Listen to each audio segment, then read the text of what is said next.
Federalist 59, concerning the power of Congress to regulate the election of members. From the New York Packet, Friday, February 22, 1788.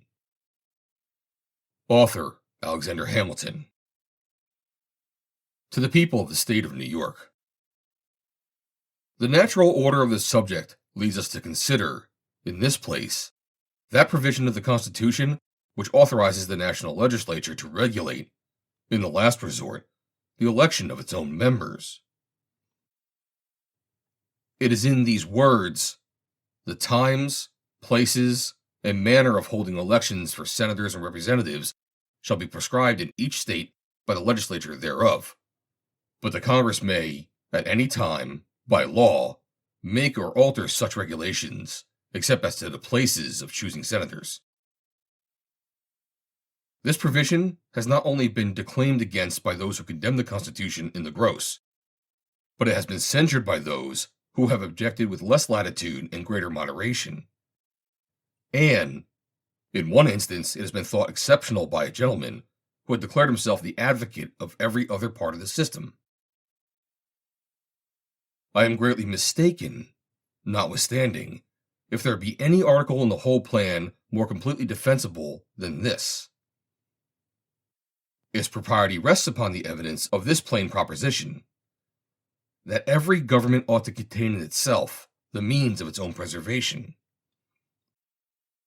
Every just reasoner will, at first sight, approve an adherence to this rule in the work of the convention, and will disapprove every deviation from it which may not appear to have been dictated by the necessity of incorporating into the work some particular ingredient with which a rigid conformity to the rule was incompatible.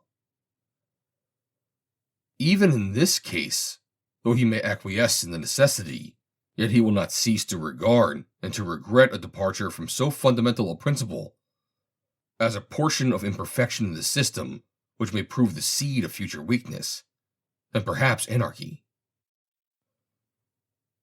It will not be alleged that an election law could have been framed and inserted in the Constitution which would have been always applicable to every probable change in the situation of the country, and it will therefore not be denied that a discretionary power over elections ought to exist somewhere. It will, I presume, be as readily conceded that there were only three ways in which the power could have been reasonably modified and disposed: that it must either have been lodged wholly in the national legislature, or wholly in the state legislatures, or primarily in the latter, and ultimately in the former. The last mode has, with reason, been preferred by the convention. They have submitted the regulation of elections for the federal government, in the first instance, to the local administrations, which, in ordinary cases, and when no improper views prevail, may be both more convenient and more satisfactory. But they have reserved to the national authority a right to interpose whenever extraordinary circumstances might render that interposition necessary to its safety. Nothing can be more evident than that an exclusive power of regulating elections for the national government, in the hands of the state legislatures, would leave the existence of the Union entirely at their mercy. They could at any moment annihilate it by neglecting to provide for the choice of persons to administer its affairs. It is to little purpose to say that a neglect or omission of this kind would not be likely to take place. The constitutional possibility of the thing, without an equivalent for the risk, is an unanswerable objection.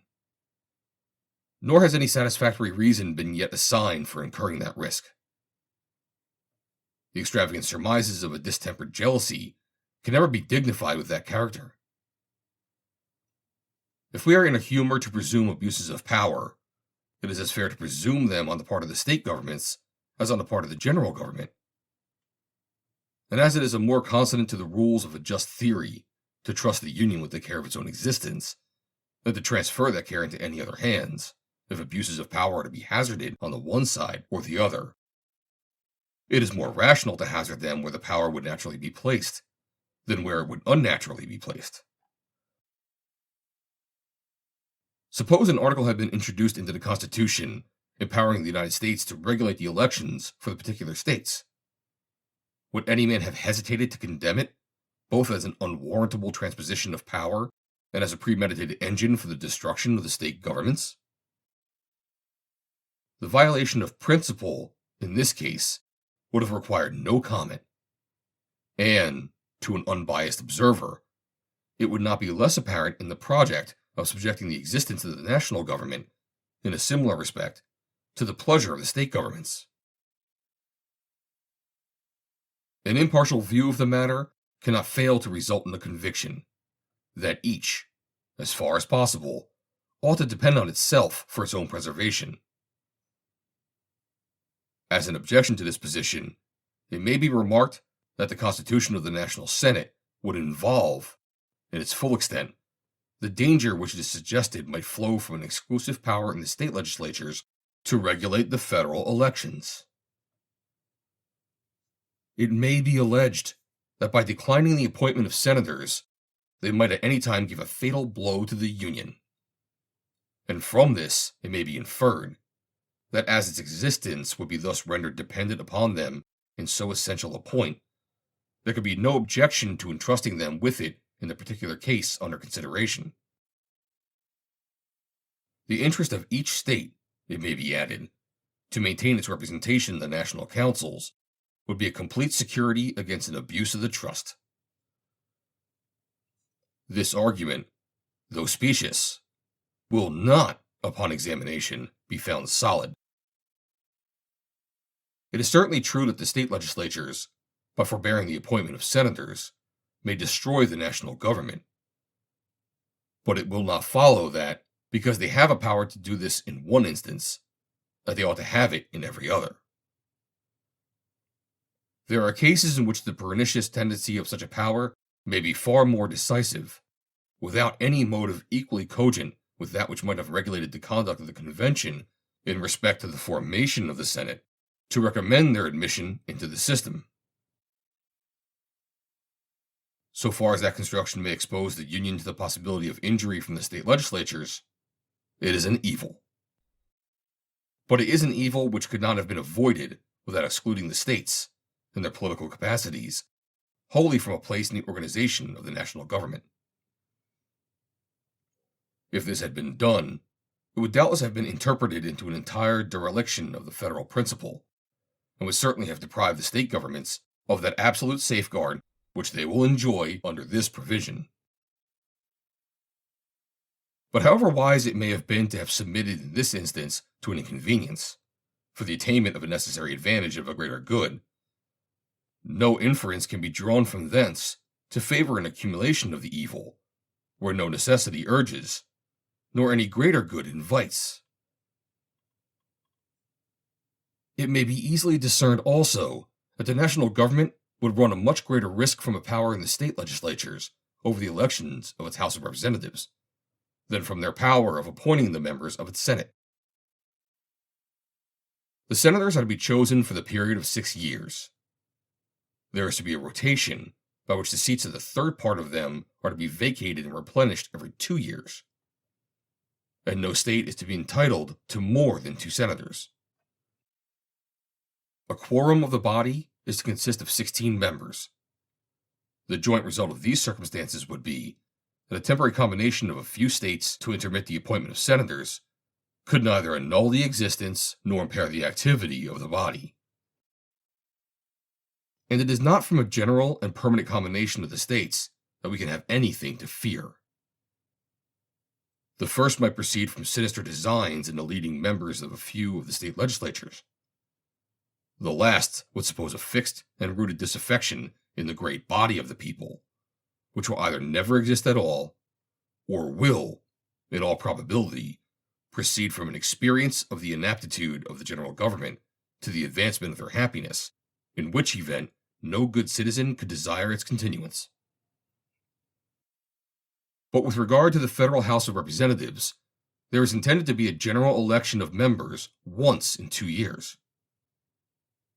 If the state legislatures would be invested with an exclusive power of regulating these elections, every period of making them would be a delicate crisis in the national situation, which might issue in a dissolution of the Union if the leaders of a few of the most important states should have entered into a previous conspiracy to prevent an election. I shall not deny that there is a degree of weight in the observation that the interest of each state, to be represented in the federal councils, will be a security against the abuse of a power over its elections in the hands of the state legislatures. But the security will not be considered as complete by those who attend to the force of an obvious distinction between the interest of the people in the public felicity and the interest of the local rulers in the power and consequence of their offices. The people of America may be warmly attached to the government of the Union at times when the particular rulers of particular states, stimulated by the natural rivalship of power and by the hopes of personal aggrandizement, and supported by a strong faction in each of those states, may be in a very opposite temper. This diversity of sentiment between a majority of the people and the individuals who have had the greatest credit in their councils is exemplified in some of the states at the present moment on the present question. The scheme of separate confederacies, which will always multiply the chance of ambition, will be a never-failing bait to all such influential characters in the state administrations as are capable of preferring their own emolument and advancement to the public weal. With so effectual a weapon in their hands as the exclusive power of regulating elections for the national government, a combination of a few such men, in a few of the most considerable states, where the temptation will always be the strongest, might accomplish the destruction of the Union by seizing the opportunity of some casual dissatisfaction among the people, and which perhaps they may themselves have excited, to discontinue the choice of members for the Federal House of Representatives. It ought never to be forgotten that a firm union of this country, under an efficient government, will probably be an increasing object of jealousy to more than one nation of Europe, and that enterprises to subvert it will sometimes originate in the intrigues of foreign power, and will seldom fail to be patronized and abetted by some of them. Its preservation, therefore, ought in no case that could be avoided to be committed to the guardianship of any but those whose situation will uniformly beget an immediate interest in the faithful and vigilant performance of the trust. Publius. Read by Joe DeNoia, Chesterfield, New Jersey, November 21st, 2022.